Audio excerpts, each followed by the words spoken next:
Adaeze Okafor stood frozen in the doorway of her sister's bedroom, her phone still recording as her brother-in-law Chike writhed beneath another woman on the bed she had helped furnish. The sound of his mocking laughter from just hours earlier echoed in her mind. At 40, still no husband, no children. What kind of woman are you, Adaeze? Even prostitutes get married eventually. What would you do if you walked in on this? Hit like if you've been betrayed, and comment below where you're watching from. The woman beneath Chike wasn't just anyone, it was Ngozi, her sister Amara's closest friend since university. The same Ngozi who had sat at their family table just last Sunday, eating Amara's jollof rice while complaining about her own marriage troubles. The same Ngozi who had comforted Amara through 3 miscarriages and held her hand during countless fertility treatments. Adaeze's finger trembled on the record button as Chike's voice filled the room. Your friend Adaeze thinks she's better than everyone because she has that fancy job at the bank.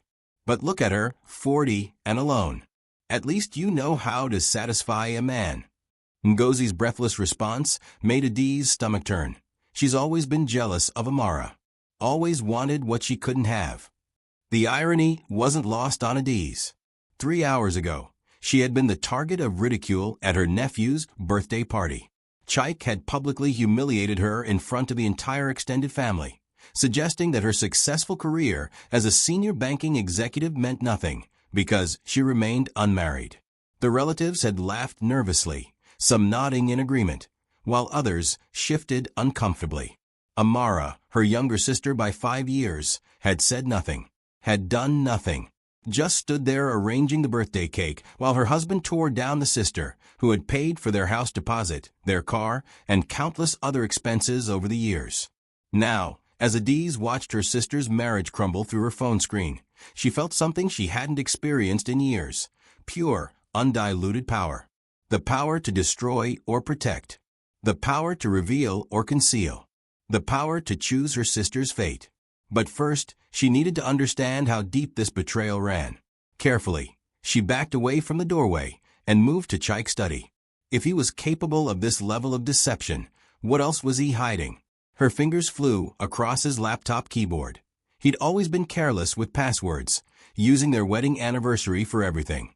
What she found made her blood run cold. Bank statements showing regular transfers to Ngozi's account. Hotel receipts dating back 2 years. WhatsApp conversations that revealed not just the physical affair, but an emotional betrayal that cut even deeper. Messages where Chike complained about Amara's neediness after her miscarriages, where he mocked her traditional values, where he and Ngozi planned their future together. But the final message thread stopped her heart. When are you telling her? Ngozi had written. Soon. After Adaeze's birthday embarrassment today, Amara will be more dependent on me than ever. Then I'll tell her I want a divorce. She can go live with her spinster sister. Adaeze's hands shook as she forwarded the evidence to her own phone. Every message, every receipt, every photograph. The sound of laughter drifted from the bedroom, and she realized they were talking about her again. About how pathetic she was. About how Amara deserved better than a sister who couldn't even find a husband. They had no idea that the pathetic spinster they mocked had just become the architect of their destruction. As she prepared to leave, Chike's phone buzzed on his desk. A message from his boss. Board meeting Monday. The Lagos contract decision will be announced. Hope you're ready. Adaeze smiled for the first time that day. She knew exactly what Lagos contract they meant. The one her bank was competing for. The one where she sat on the selection committee. Her phone buzzed with a text from Amara. Where did you go? Chike is looking for you. Adaeze typed back, just getting some air. Tell him I'll see him soon. But as she walked to her car, she noticed Ngozi's husband Emeka pulling into the driveway. Don't forget to like, subscribe, and turn on notifications for more gripping stories like this. What do you think happens next? Comment below.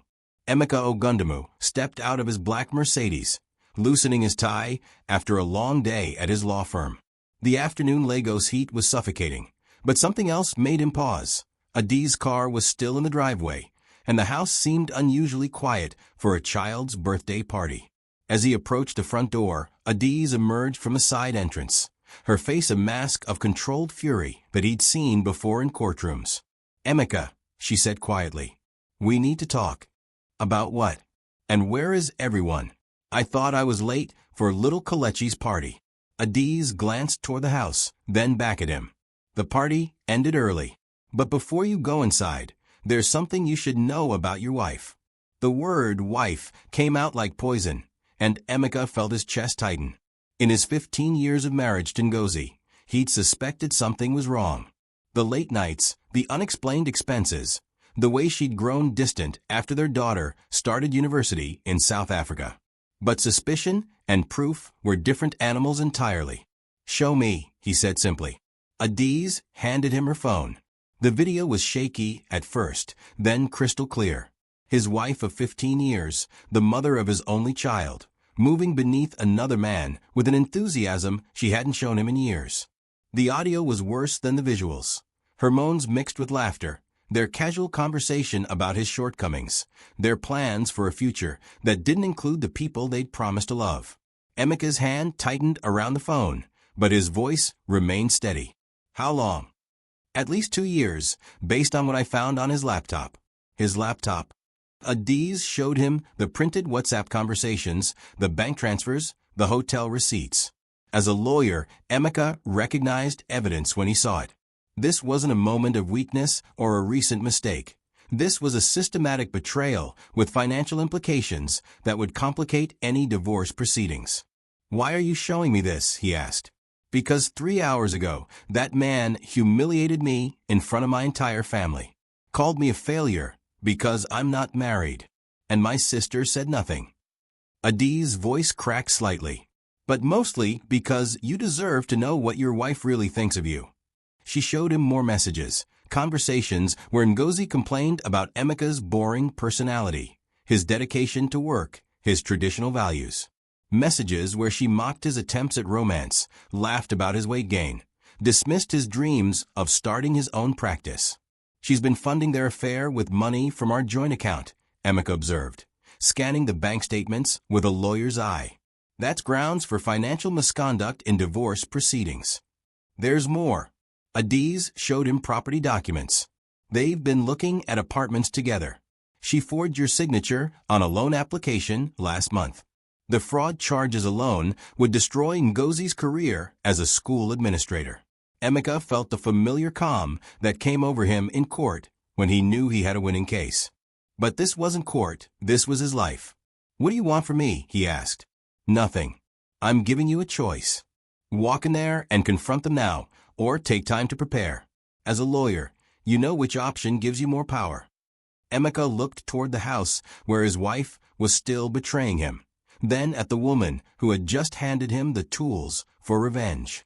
"What are you going to do about your sister?" "That depends on what happens in the next 5 minutes." They both turned as the front door opened. Chike emerged, adjusting his shirt and looking around nervously. When he saw Emeka, his face went pale. "Emeka, I didn't know you were coming today." Clearly, Emeka's voice was ice cold as he pocketed Adaeze's phone. "Where's my wife?" She's inside with Amara. They're cleaning up from a party." "Good. I'd like to speak with both of them." As Chike led them toward the house, Adaeze whispered, "Remember, you have the power now. Use it wisely." But as they entered the living room, they found Amara sitting alone on the sofa, tears streaming down her face. In her hands was Chike's laptop, still open to the incriminating WhatsApp conversations. "I know," she whispered, looking up at her husband. "I know everything. Hit like if you think Amara deserves better. What do you think she should do next? Comment below." The silence in the living room was deafening. Amara's tears fell onto the laptop screen, each drop magnifying the cruel words her husband had written about her. Words that reduced 5 years of marriage and countless fertility struggles to nothing more than inconveniences in his affair. "How long have you known?" Chike's voice was barely audible. His earlier confidence evaporated. Amara looked up at him, then at her sister, then at Emeka. "I found this 10 minutes ago. I was looking for the camera to take more pictures of Kelechi, and I saw the messages. All of them." Ngozi appeared in the doorway, her lipstick smudged, her blouse buttoned incorrectly. She froze when she saw her husband, then looked frantically between Chike and Amara. "Emeka, I can explain." "Can you?" Emeka's lawyer voice cut through her stammering. "Can you explain the forged loan documents? The stolen money? The systematic fraud you've committed against our marriage?" Ngozi's face crumbled. "You don't understand. Chike and I, we love each other. We never meant for it to happen this way." Adaeze laughed bitterly. "Love? Is that what you call mocking my sister's miscarriages? Planning to abandon her after taking her money? What money?" Amara's voice was sharp suddenly, her tears stopping. Chike shifted uncomfortably. "Amara, let me explain. The house deposit I gave you," Adaeze said, her voice gaining strength. "The car payments. The business loan. Did you think I wouldn't find out where it really went?" Amara stood up slowly, the laptop sliding to the floor. "You used my sister's money to fund your affair? It wasn't like that." "Then tell me what it was like." Amara's voice echoed through the house.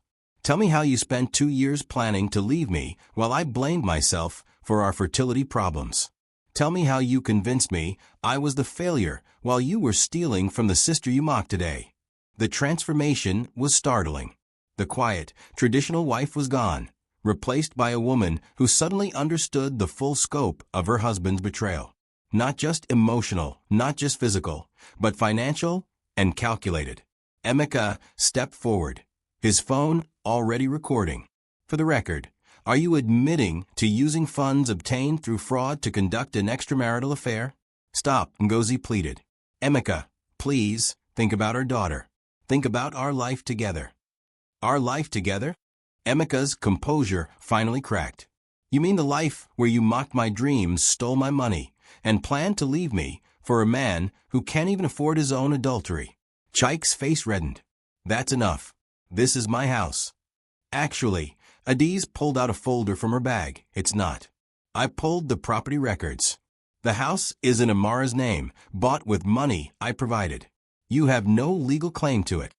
The power dynamic in the room shifted visibly. Chike, who had dominated through bluster and emotional manipulation, suddenly faced the reality of his legal vulnerability. Ngozi, who had played the victim, now confronted the consequences of her fraud. "What do you want?" Chike asked, the fight draining from his voice. Amara looked at her sister, then at Emeka, then back at her husband. "I want you out. Tonight. Both of you." "Amara, be reasonable." "Reasonable." Amara's laugh was bitter. "Like when you publicly humiliated my sister for being single while you were cheating on me. Like when you spent our savings on hotel rooms with my friend." Ngozi tried one last desperate play. "Amara, you have to understand. Your marriage was already over. Chike was miserable. I was helping him. By stealing my money and mocking my fertility struggles." Amara's voice was deadly quiet. "By planning your future while I mourn babies I'll never have." The room fell silent again, but this time the silence belonged to Amara. She had found her voice, and everyone could feel the shift. Emeka cleared his throat. "I'm filing for divorce on Monday. Fraud charges will follow. I suggest you both get lawyers." As Chike and Ngozi began to argue about who would pay for legal representation, Adaeze watched her sister with growing admiration. The woman who had said nothing during the birthday party humiliation was gone, replaced by someone who understood her own worth. But as they spoke about lawyers and property rights, Adaeze's phone buzzed with a message that changed everything. "Ms. Okafor, emergency board meeting tomorrow. The Lagos contract decision has been moved up due to new information about one of the bidding companies." She looked at Chike, who was still arguing about money and lawyers, completely unaware that his professional destruction was about to begin. If you're loving this revenge story, smash that subscribe button. What do you think Adaeze should do with her power at the bank? Comment your thoughts below, and share this with someone who loves a good payback story. The emergency board meeting at First National Bank of Lagos felt different from the moment Adaeze walked into the glass-walled conference room. The tension was thick, and she could see several board members whispering urgently among themselves before the meeting began. Mr. Adeleke, the chairman, called the meeting to order with unusual formality. We've received disturbing information about one of the companies bidding for the Lagos infrastructure contract. Adaeze's heart raced, but she kept her expression neutral. She hadn't expected the consequences of yesterday's discoveries to move this quickly. Chike Okafor's construction company has been flagged for potential financial irregularities, Mr. Adaeze continued. We've received evidence of fraudulent loan applications and questionable money transfers that could expose the bank to significant risk. The irony wasn't lost on Adaeze. The same financial misconduct that had funded Chike's affair was now destroying his business prospects. She hadn't needed to actively sabotage him. His own actions had created the evidence trail that would end his career. Adaeze, Mr. Adaeze turned to her. Since you've had previous dealings with the Okafor account, do you have any insights? She could have stayed silent, could have let the investigation take its natural course. But the memory of Chike's public humiliation, his mocking laughter, his casual cruelty toward her sister, made the decision easy. I believe we need to conduct a full audit of all accounts associated with the Okafor business network, she said carefully. If there are financial irregularities, we need to protect the bank's interests. Within hours, the audit began. What they found was worse than anyone expected. Chike hadn't just used fraudulent documents to fund his affair. He'd been systematically inflating project costs and skimming funds for years. The money had gone to gambling debts, luxury purchases, and maintaining his lifestyle, while claiming business losses on his taxes. By afternoon, Adaeze's phone was buzzing with calls from legal authorities. By evening, the story had leaked to the financial press. Major Lagos contractor under investigation for fraud. But as she drove home from work, exhausted from the day's revelations, she found something unexpected waiting at her apartment. Amara, sitting on her doorstep with 2 suitcases. I left him, Amara said simply. I took everything that was mine and left everything that was his. Adaeze helped her sister inside, noting how different she looked. Gone was the submissive posture, the downcast eyes, the hesitant speech. In less than 24 hours, betrayal had transformed Amara from a victim into a woman who knew her worth. The house? Adaeze asked. Mine, as you said. He can find somewhere else to live. Amara settled onto the sofa with a determination Adaeze had never seen before. I also went to see a lawyer today. Emeka recommended, someone who specializes in financial fraud cases. And I'm not just divorcing him. I'm suing him for the money he stole, the emotional distress, and breach of fiduciary duty. Apparently, using marital assets to fund adultery gives me significant legal advantages. Adaeze stared at her transformed sister. What about Ngozi? What about her? She made her choice. Now, she can live with the consequences. Amara's voice was steady, but there was steel underneath. I'm done being the victim in other people's stories. As they talked through the legal implications and practical next steps, Adaeze's phone rang. The number was unfamiliar, but something made her answer. Adaeze Okafor? The voice was professional but urgent. This is Detective Folake Adebayo with the Lagos State Police Financial Crimes Unit. We need to speak with you about the Okafor construction fraud case. I've told the bank everything I know. This isn't about the bank investigation. We've discovered something else. Something that suggests the fraud goes much deeper than anyone realized. Adaeze looked at her sister, who was watching with growing concern. What kind of something? The kind that involves multiple victims, falsified contracts, and a pattern of financial abuse spanning several years. We think your brother-in-law may have been running a sophisticated con that goes far beyond cheating on his wife. The phone felt heavy in Adaeze's hand as the implication sank in. This wasn't just about adultery and domestic betrayal anymore. This was about a criminal enterprise that had been operating under cover of a legitimate business. Ms. Okafor? Are you there? Yes, I'm here. We need to meet tomorrow. And we'll need to speak with your sister as well. She may have been an unwitting victim of financial crimes that could send her husband to prison for a very long time.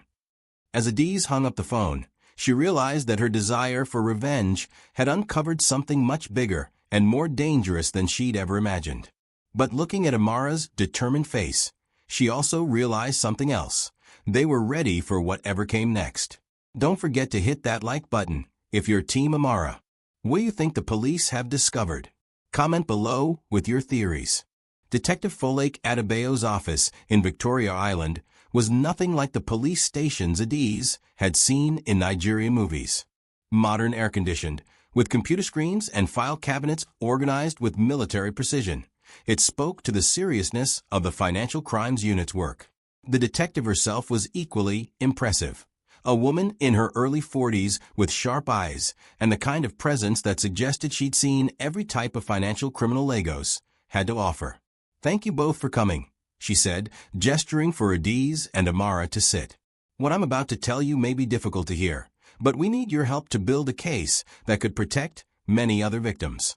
She opened a thick file and spread photographs across the desk. Pictures of documents, bank statements, and what looked like construction sites.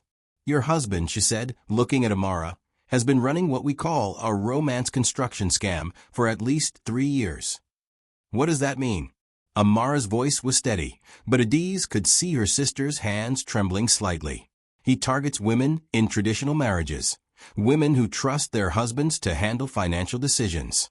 He convinces them to invest their family's money in construction projects that don't exist, or exist, but are vastly overpriced." Detective Adebayo pointed to one of the photographs. "This is Mrs. Kahine Balogun from Abuja. She invested her late husband's life insurance money in what Chike told her was a guaranteed return real estate project. The project exists, but it cost half what she paid. The other half went to fund his lifestyle." Another photograph. Mrs. Grace Onyema from Port Harcourt. She mortgaged her family home to invest in what Chike promised was a government-backed construction contract. There was no contract. Adaeze felt sick as she realized the pattern. "How many women?" "So far, we've identified 12 victims across 3 states. Total losses of over 200 million naira." The room spun. Amara gripped the arms of her chair. "But how? How did he find them?" Detective Adebayo pulled out another set of documents. Church networks, social clubs, family connections. He targeted women who were already vulnerable, widows, women with fertility struggles, women in financial distress. He presented himself as a successful, godly businessman who could help them secure their futures. "The fertility clinic," Amara whispered. "What fertility clinic?" the detective asked immediately. We've been trying to have children for years. Chike always came to the appointments with me. He was so supportive, so understanding. The other women there, they often talked about financial stress, about needing to pay for treatments." The pieces clicked into place with horrifying clarity. Chike had used his wife's fertility struggles as hunting grounds for vulnerable women who needed money for medical treatments or were desperate to invest in futures that might include children. "He used me," Amara said, her voice breaking for the first time since the confrontation. "He used my pain to hurt other women." Detective Adebayo nodded grimly. "We believe so." Several of the victims mentioned meeting a kind couple who understood their struggles with infertility or financial stress. The wife was always sympathetic, always supportive. "I helped him," Amara realized. "Every time I talked to those women, every time I shared our story, I was helping him identify targets." Adaeze reached for her sister's hand, but Amara pulled away. "How much prison time?" she asked bluntly. "If we can prove all the charges, fraud, money laundering, criminal conspiracy, he could face 20 to 30 years. And the women he cheated? Civil restitution could recover some of their money, but..." The detective's expression was grim. "Most of it's gone. Spent on luxury items, gambling, and yes, funding his affair." Adaeze felt a cold fury building. The affair had been horrible enough, but this was evil on a scale she hadn't imagined. "What do you need from us?"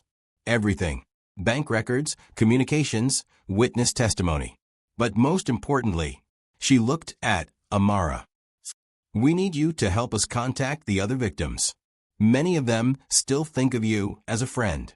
They might be willing to come forward if they know you support their cases." "What about Ngozi?"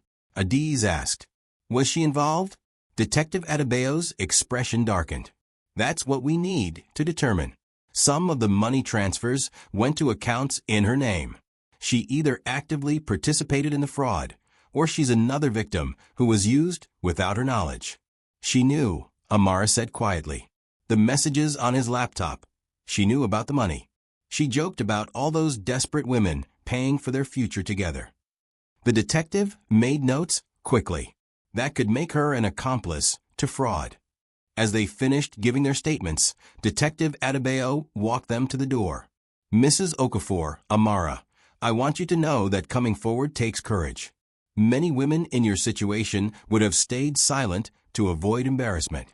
I'm done being embarrassed by other people's crimes, Amara replied. But as they left the building, Adaeze's phone rang. The caller ID made her blood run cold. Chike. Don't answer, Amara said. But Adaeze was already swiping to accept. What do you want, Chike? I want to talk. All of us. Tonight. There are things you don't understand, things that could hurt innocent people if this gets out of hand. Innocent people? Like the 12 women you defrauded. The silence on the other end told her everything. He knew they knew. 8 o'clock. The house. Come alone, both of you, or I release information that will destroy more than just my life. The line went dead. Amara looked at her sister with growing alarm. What could he possibly have on us? But Adaeze was already thinking about all the financial documents she'd had access to at the bank, all the information she'd gathered during her investigation. If Chike was desperate enough to make threats, he was dangerous enough to follow through on them. What do you think Chike is threatening? Hit subscribe and turn on notifications. This story is about to get even more intense. What would you do in their situation? Comment below. The house that had been a family home just 3 days ago now felt like a crime scene. Adaeze and Amara arrived together, but Chike was already waiting with Ngozi in the living room. Gone was the cocky confidence of the birthday party. In its place was the desperate cunning of a cornered animal. Sit, Chike said, his voice tight with barely controlled panic. We need to discuss damage control. Damage control? Amara laughed bitterly. For your criminal enterprise? Our criminal enterprise, Ngozi interrupted, looking directly at Adaeze. Because your sister's bank was complicit in every transaction. The accusation hung in the air like poison. Adaeze felt her chest tighten as she realized what they were implying. Explain that, she said carefully. Chike pulled out his laptop, a different one from the day before. Every fraudulent loan, every suspicious transfer, every questionable transaction went through First National Bank. And every single one was approved by someone with insider access to bypass normal security protocols. That's impossible. The bank has strict protocols that were overridden 37 times in the past 2 years, Ngozi said, reading from a printed document. Each override required senior management approval. Each override was authorized using your employee access codes. The room tilted. Adaeze stared at the documents, recognizing her own digital signature on transaction approvals she'd never seen before. Those are forged, she whispered. Are they? Chike smiled coldly. Because I have security footage of you accessing the bank's override system on dates that correspond exactly with the fraudulent approvals. That's impossible. I would remember. You would remember the emergency weekend work sessions I arranged? The urgent transactions that needed immediate approval? The times I convinced you that Amara's medical treatment depended on quick access to funds. The memories came flooding back with horrible clarity. Times when Chike had called her in panic, saying Amara needed emergency medical care or that a business opportunity couldn't wait for normal banking procedures. Times when she'd used her access to expedite transactions, trusting her brother-in-law's explanations. You used me, she said, the full scope of the manipulation finally clear. I used your love for your sister, Chike corrected. Every time I told you Amara needed something urgent, you moved mountains to help. You bypassed protocols, expedited approvals, and authorized transactions that would normally take weeks to process. Amara stared at her sister in horror. Adaeze, tell me you didn't. I thought I was helping you, Adaeze whispered. Every time he said you needed emergency medical funding, or that a delay would cost you a treatment opportunity. She never needed emergency funding, Chike said with cruel satisfaction. But you did exactly what any loving sister would do. You broke bank protocols to help family. And now your digital fingerprints are on every crime I committed. The legal implications crashed over Adaeze like a wave. As a senior banking executive, she could face criminal charges for the protocol violations. Her career would be destroyed, her reputation ruined, her freedom potentially forfeit. "What do you want?" she asked, her voice barely audible. "Silence," Ngozi said simply. "You stop cooperating with the police investigation. You refuse to testify. You claim you have no relevant information about our business dealings. And if I don't," Chike's smile was predatory, "then I release all the evidence of your protocol violations to the Banking Commission, the police, and the press." Senior bank executive enabled massive fraud scheme makes for compelling headlines. "But you'll go to prison regardless," Amara pointed out. "True. But I'll go to prison as someone who was enabled by corrupt banking practices. I'll get a reduced sentence for cooperating with authorities about institutional failures. And Adaeze will take the fall as the primary enabler."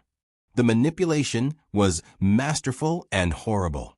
Chike had spent 2 years not just stealing money, but creating a trail of evidence that would implicate the one person who could most damage his case. "You planned this," Adaeze realized. "From the beginning, you were setting me up." "Insurance policy," he admitted. "I knew eventually someone would investigate. I needed to make sure the investigation would focus on bank failures rather than my personal crimes." Ngozi leaned forward. "We're not unreasonable people. We'll serve our time quietly, take plea deals, and disappear. But only if you both stay silent about everything you think you know." "What about the other victims?" Amara asked. "The women you defrauded? What about them? They made bad investment decisions. They trusted the wrong people. They'll have to live with the consequences of their choices." The casual cruelty of dismissing 12 women's financial devastation as bad investment decisions finally broke something in Amara. She stood up slowly, her face transformed by an anger that Adaeze had never seen before. "No," she said quietly. "No what?" Chike asked. "No, we won't be silent. No, we won't let you destroy more lives to protect yourselves. And no, we won't let you turn my sister into a scapegoat for your crimes." Chike's face darkened. "You're making a mistake, Amara.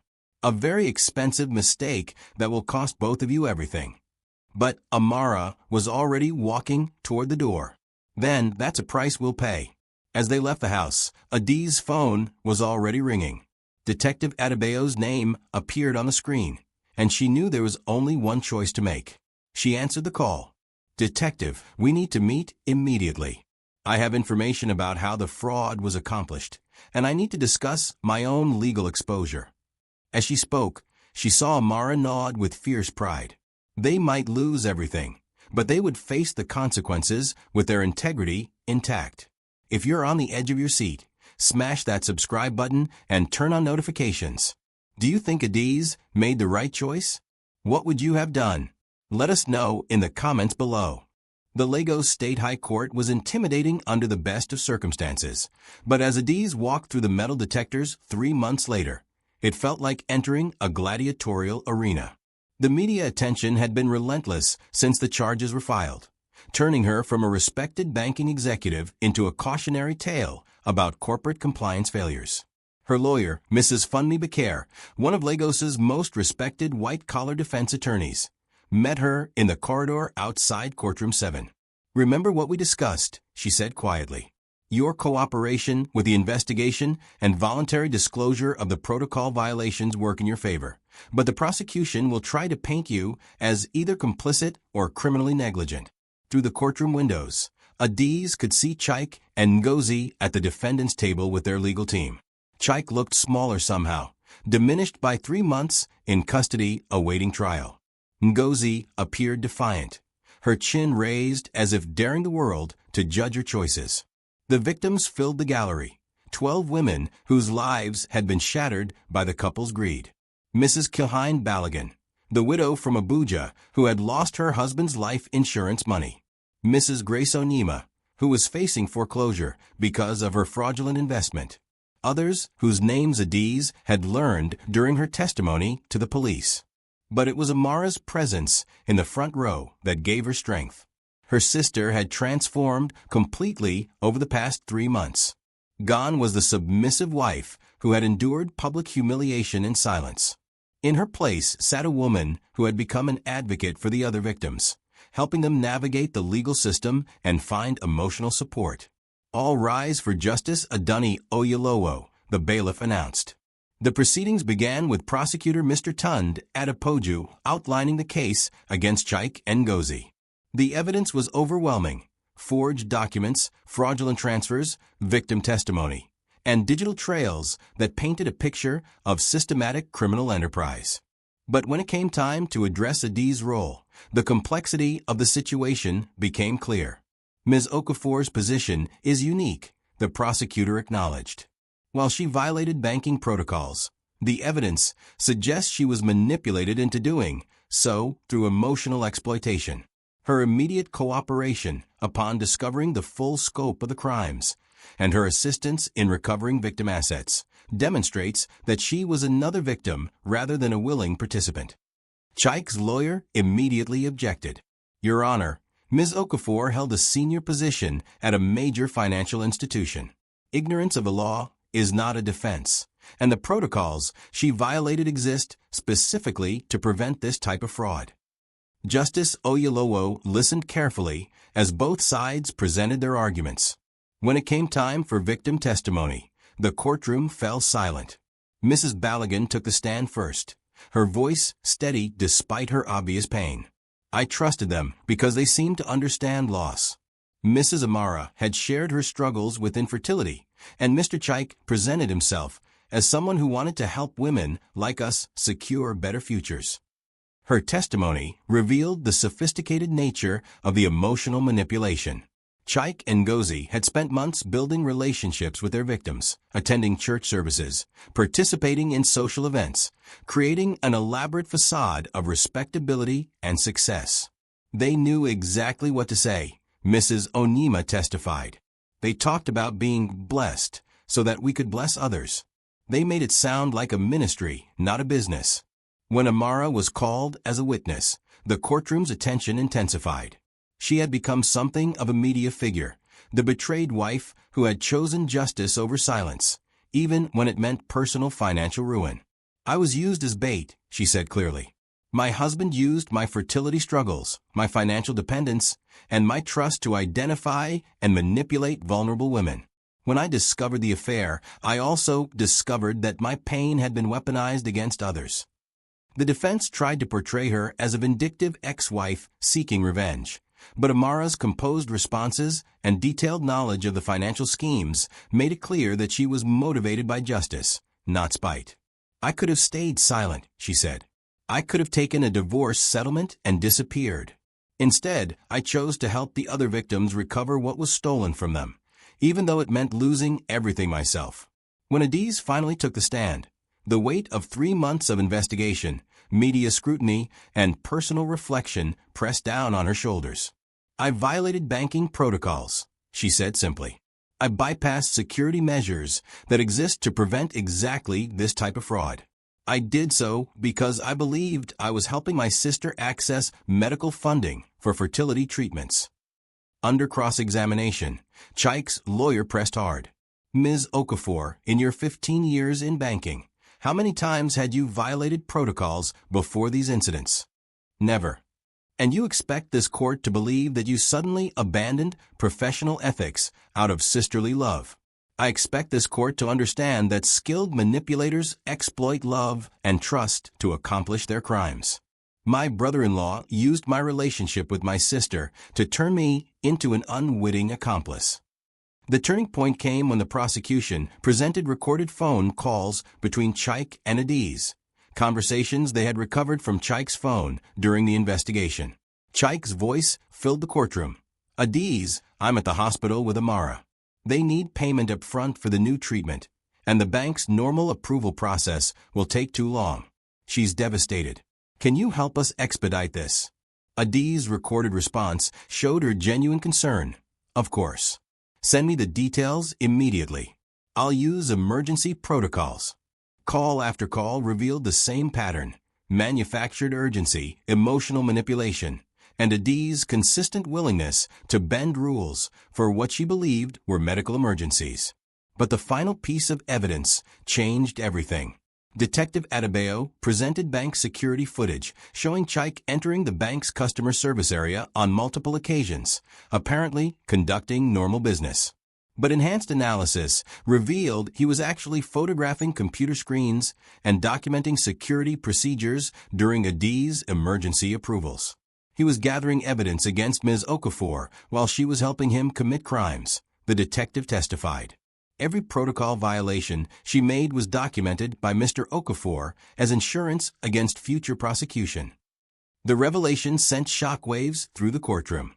Chike hadn't just used Adaeze as an unwitting accomplice. He had methodically built a case against her while exploiting her love for her sister. Justice Oyolowo called a recess, but as court adjourned for the day, Adaeze felt something she hadn't experienced in months: hope. Walking out of the courthouse, she found herself surrounded by the victim support group that Amara had helped organize. These women, who had every reason to hate her for her role in their losses, instead offered words of encouragement. "You were used just like we were," Mrs. Balogun said. "The difference is, you had the courage to come forward."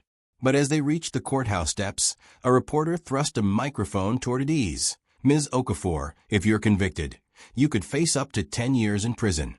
Do you regret your decision to cooperate with authorities?" Before Adaeze could answer, Amara stepped forward. "My sister chose truth over self-protection. She chose justice for other women over her own safety. Whatever the court decides, she made the right choice." As they walked away from the cameras, Adaeze's phone buzzed with a text from an unknown number. "You should have stayed silent. This isn't over." The message sent chills down her spine, but as she looked at her sister's determined face, she realized something important. Regardless of the court's decision, she had already won the only victory that mattered: her integrity and her sister's respect. Hit like if you think justice will prevail. What do you think the anonymous threat means? Comment below, and don't forget to subscribe for the shocking conclusion. The anonymous threat message haunted Adaeze through a sleepless night, but when she arrived at court the next morning, her anxiety transformed into cold fury. Detective Adaeze was waiting with news that changed everything. "We traced the message," she said grimly. "It came from Chike's lawyer's phone.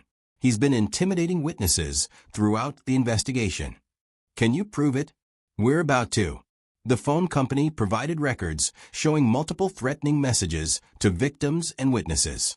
"Your message was just the latest." As court convened, Justice Oyolowo's expression was thunderous. "Before we proceed with closing arguments, the court has become aware of serious misconduct that threatens the integrity of these proceedings." She detailed the intimidation campaign, reading several of the threatening messages aloud. The victims in the gallery gasped as they recognized threats they had received but been too frightened to report. "Mr. Adeyemi," she addressed Chike's lawyer, "you are hereby held in contempt of court. Bailiffs will escort you from this courtroom, and the Bar Association will receive a full report of your conduct." Chike's face went pale as his legal representation crumbled. The backup lawyer who took over had no familiarity with the case and no time to prepare. But the real shock came during closing statements, when the prosecution revealed information that had been under seal pending investigation. "Your Honor, we have uncovered evidence of additional crimes that demonstrate the true scope of the defendant's criminal enterprise," Mr. Adepoju announced. Banking records show that the fraud extended beyond individual victims to include tax evasion, money laundering, and embezzlement from government contracts. The new evidence painted a picture of corruption that reached into Lagos state government, involving inflated public works contracts and kickbacks that had cost taxpayers millions. The defendants didn't just steal from individual women, the prosecutor continued. They stole from every citizen of Lagos through fraudulent government contracts that delivered substandard infrastructure while funneling public money to private accounts. Adaeze watched Chike's face crumble as the full weight of the government fraud charges sank in. These weren't just civil matters or white-collar crimes with comfortable minimum security sentences.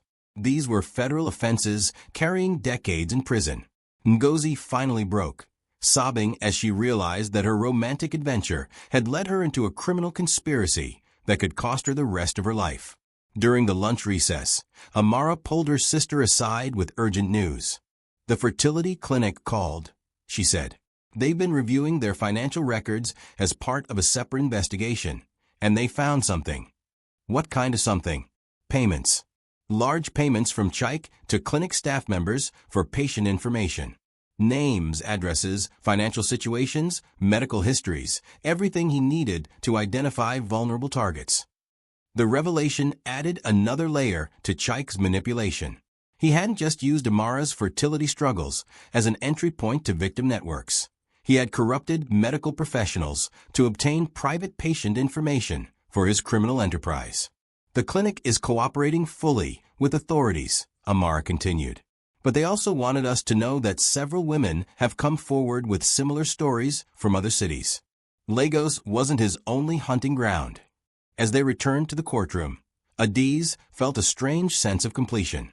The man who had publicly mocked her for being single at 40, who had used her love for her sister to manipulate her into criminal conduct, was finally being revealed as the predator he truly was. Justice Oyolowo returned with a grave expression that suggested she had spent the lunch break reviewing the new evidence. "Before I render verdicts in this case, I want to address the broader implications of these crimes," she said. "The defendants exploited not just individual trust, but institutional weaknesses in our financial and medical systems. They weaponized traditional family values and religious faith to commit systematic fraud." She looked directly at Chike and Ngozi. "You didn't just steal money. You stole hope from women who were already vulnerable. You corrupted medical professionals who should protect patient privacy. You betrayed public trust in government contracts that should serve all citizens." The guilty verdicts came swiftly. Chike on all counts of fraud, money laundering, tax evasion, and embezzlement. Ngozi on fraud and money laundering charges, though the court acknowledged her lesser role in the overall conspiracy. But Justice Oyolowo wasn't finished. "Ms. Okafor," she said, turning to Adaeze, "your protocol violations were serious and could have facilitated much greater harm. However, the evidence clearly shows that you were manipulated through emotional exploitation designed specifically to compromise your professional judgment." Adaeze held her breath. "While you must face administrative consequences from your employer and regulatory bodies, this court finds that your actions, while wrong, were the result of criminal manipulation rather than criminal intent. You are sentenced to 200 hours of community service and professional probation, but no prison time." The relief was overwhelming, but it was immediately tempered by the sentences handed down to Chike and Ngozi. 25 years for him, 15 for her, with mandatory restitution to victims and the government. As the court adjourned, chaos erupted in the gallery. Victims hugged each other and cried. Media rushed to interview anyone willing to speak. Chike's family members, who had maintained his innocence throughout the trial, sat in stunned silence. But Adaeze found herself strangely calm as she walked through the crowd. 3 months ago, she had been a successful but private banking executive. Today, she was unemployed, professionally damaged, and facing years of community service. Yet she had never felt stronger. "Adaeze," a reporter called out, "how does it feel to know your cooperation led to these convictions?" She paused, thinking about the question seriously. "It feels like justice," she said simply. "Not just for me, but for 12 women who deserve better than to have their trust exploited." As they left the courthouse, Amara put her arm around her sister's shoulders. "What now?" she asked. Adaeze looked back at the building where her life had been forever changed, then forward at the uncertain but honest future ahead. "Now we rebuild, both of us. And we do it without hiding who we are or apologizing for our choices." But as they walked toward their car, Adaeze's phone buzzed with an unexpected call from the bank's chairman. The conversation would change everything once again. "What do you think the bank chairman wants?" This story has one more shocking twist. Hit subscribe and comment your predictions below. Mr. Adelique's voice on the phone was formal but not unkind. Adaeze, I hope you can come to the bank tomorrow morning. There are matters we need to discuss regarding your employment status and the board's decision about your future. I assumed my employment was terminated, she replied, surprised by the call. That decision is pending board review. Please come in at 10 o'clock. As Adaeze hung up, Amara watched her sister's face with concern. What do they want? I don't know. Maybe they want me to clean out my office officially. Maybe they want to discuss the details of my termination. But that night, as Adaeze prepared for what she assumed would be her final visit to First National Bank, she received an unexpected visitor, Mrs. Grace Onima, one of Chike's victims. I hope I'm not disturbing you, the older woman said when Adaeze opened her apartment door. But I wanted to speak with you before tomorrow. They sat in Adaeze's living room, and Mrs. Onima pulled out a folder of documents. I've been working with the other victims to understand exactly how the fraud was accomplished, she said. We wanted to know how he was able to manipulate the banking system so effectively. And what did you find? Mrs. Onima smiled grimly.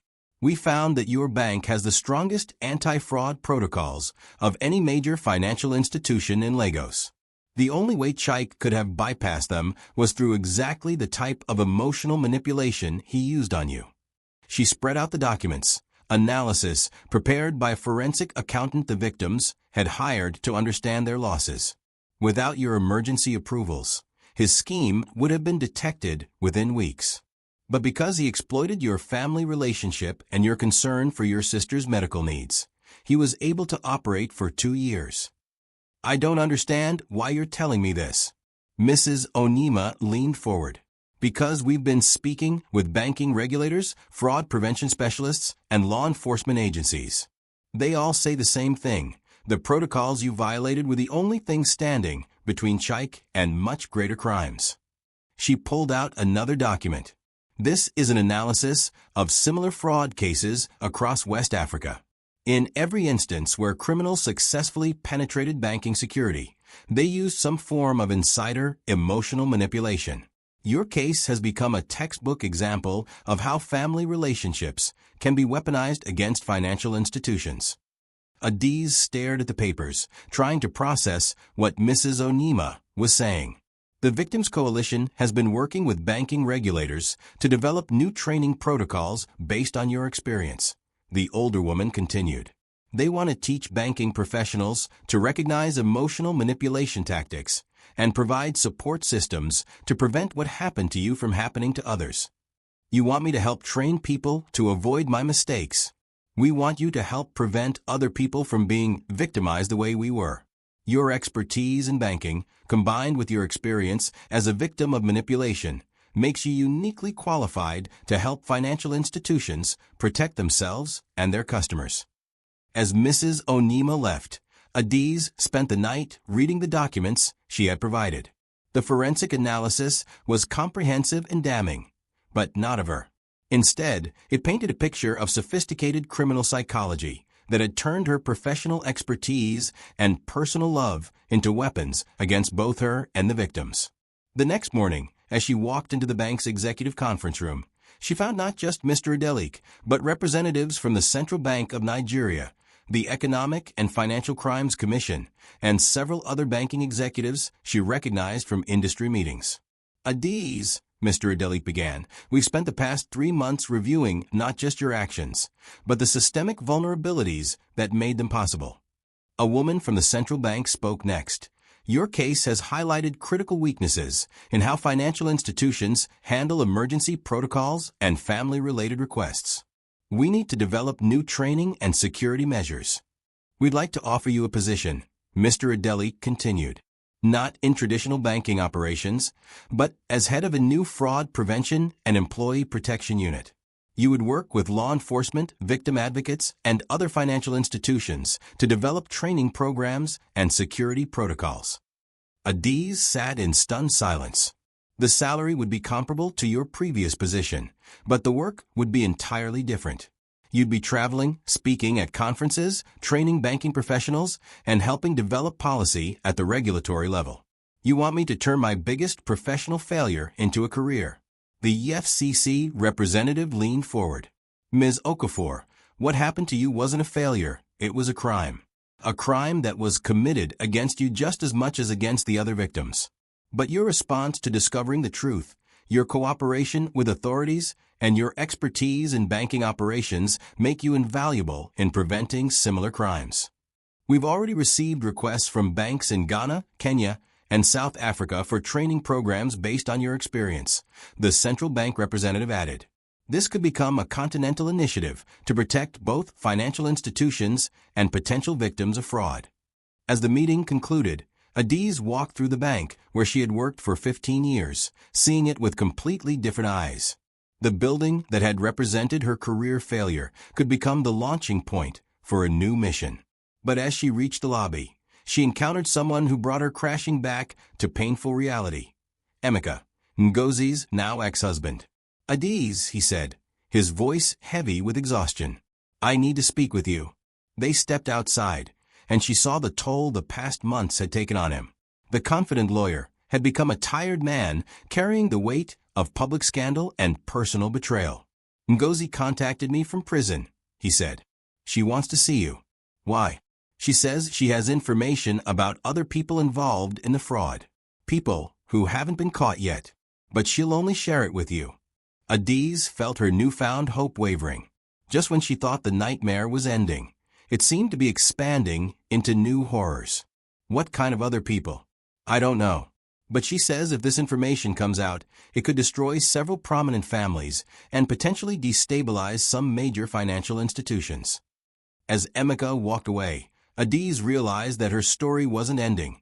It was transforming into something much bigger and more dangerous than she had ever imagined. OMG, what could Ngozi know that's this explosive?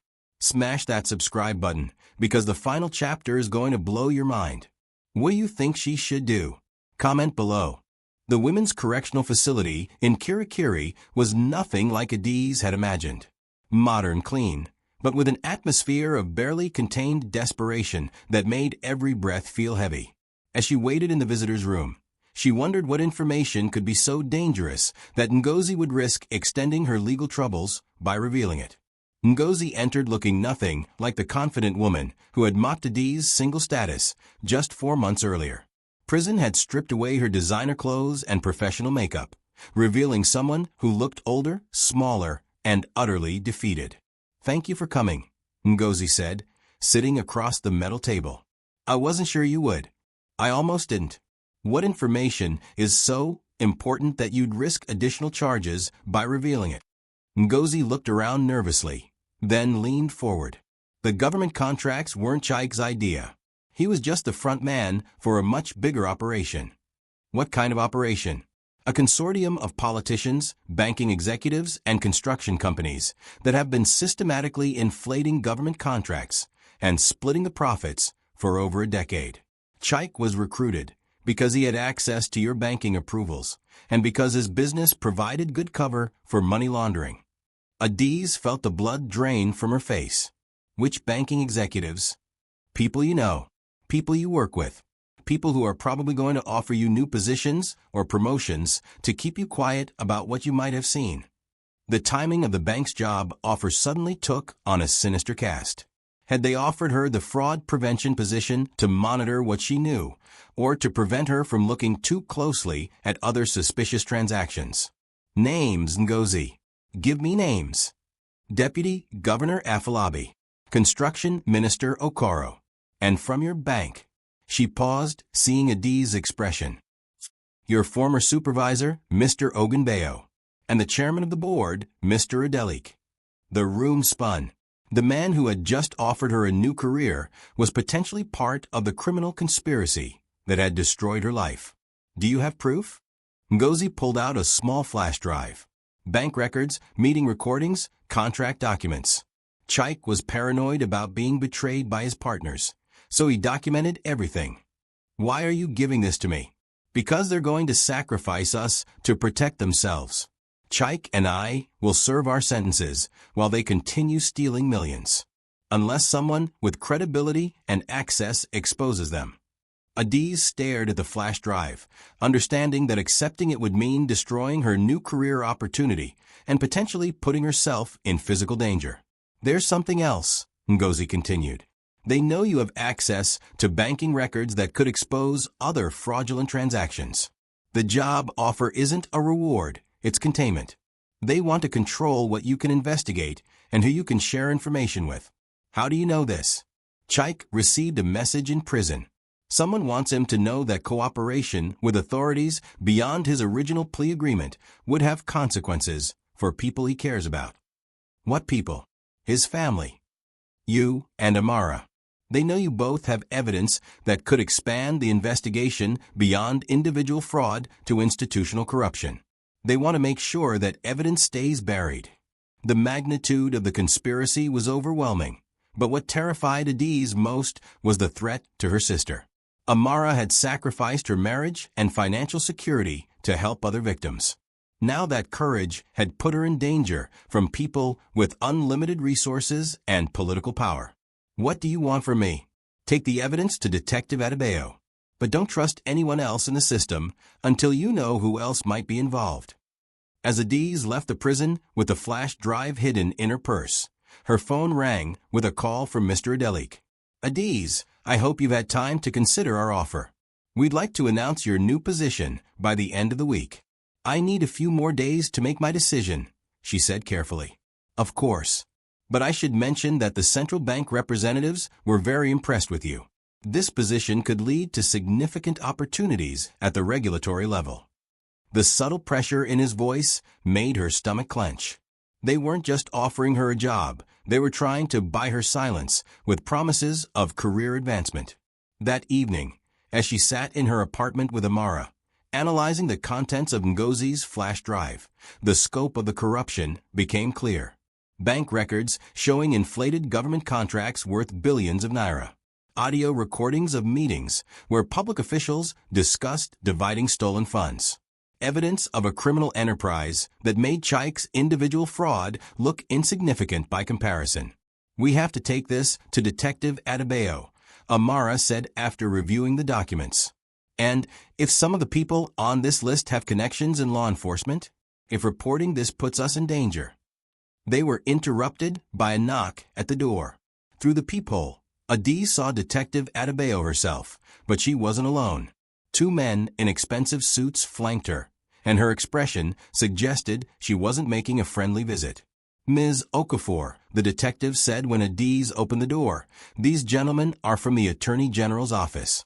They need to speak with you about evidence that may have come into your possession.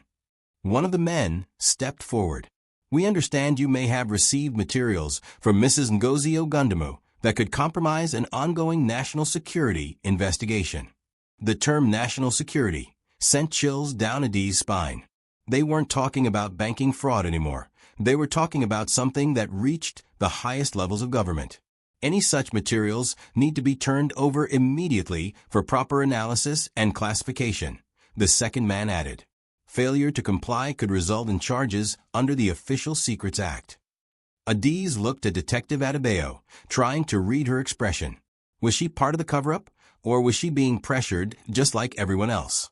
I need to speak with my lawyer before turning over any materials, Adaeze said. That's your right, the first man replied. But understand that this matter involves national security interests that supersede individual legal concerns. We'll return tomorrow for your decision. After they left, Adaeze and Amara sat in stunned silence. They're going to bury this, Amara said finally. Not if we don't let them. What can we do? They have government power, unlimited resources, political connections. Adaeze looked at her sister, thinking about the journey that had brought them from a birthday party humiliation to a government corruption scandal that could reshape Nigerian politics. We have something they don't, she said finally. What? Nothing left to lose. That night, Adaeze made copies of all the evidence and began uploading files to secure cloud storage accounts. If the government wanted to suppress this information, they would have to work much harder to do it. As she worked, she thought about Chike's mocking words from that birthday party. At 40, still no husband, no children. What kind of woman are you? Now she knew exactly what kind of woman she was. The kind who would risk everything to protect others, even when the powerful tried to silence her. The kind of woman who would turn her greatest humiliation into her greatest triumph. As dawn broke over Lagos, Adaeze made her final decision about how to handle the evidence that could topple a government conspiracy. She picked up her phone and began making calls to journalists, international banking regulators, and anti-corruption organizations around the world. If they wanted to play for national stakes, she would make it an international game. 6 months later, the Lagos banking scandal had brought down a deputy governor, 3 ministers, and dozens of banking executives. Adaeze Okafor, the woman who had been mocked for being single at 40, became the whistleblower whose courage exposed billions in stolen public funds. She never did take that job offer from Mr. Adaeze, mostly because he was serving a 20-year prison sentence for his role in the conspiracy. Instead, she built her own consulting firm, helping governments and financial institutions across Africa develop anti-corruption protocols. Amara became her business partner, using her experience as a fraud victim to help develop support systems for other women targeted by financial predators. And Chike? He served his sentence in the same prison as the powerful men he had once tried to impress, learning that true power comes not from dominating others, but from having the courage to stand up for what's right. As for being single at 40, Adaeze learned that the right kind of life isn't measured by marital status, but by the impact you have on the world and the people you choose to protect. Thank you for joining us for this incredible story of betrayal, courage, and ultimate triumph. If this story moved you, please like this video, subscribe to African Tales by Ben, and hit that notification bell so you never miss our amazing stories. What did you think of Adaeze's journey from victim to hero?